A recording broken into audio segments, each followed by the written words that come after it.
Chenkara public ലൈബ്രറിയിൽ വിവിധ മേഖലകളിൽ മികവ് തെളിയിച്ചവരെ ആദരിച്ചു.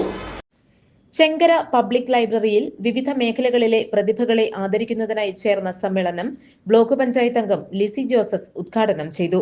ഗ്രാമപഞ്ചായത്ത് standing committee chairman Wilson Kochuparambil അധ്യക്ഷത വഹിച്ചു.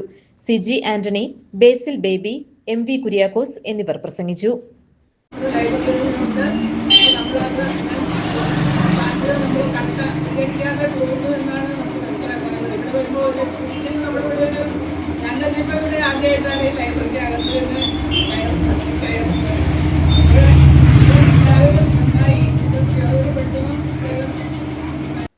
വിവിധ പരീക്ഷകളിൽ മികച്ച വിജയം കരസ്ഥമാക്കിയവരെ സമ്മേളനത്തിൽ അനുമോദിച്ചു. വിവിധ മേഖലകളിൽ മികവ് തെളിയിച്ച പ്രതിഭകളെ ആദരിച്ചു. സെക്രട്ടറി പി കെ രാജു സ്വാഗതവും പ്രസിഡന്റ് ഷാജി മാത്യു കൃതജ്ഞതയും പറഞ്ഞു. GTV news, Keerampara.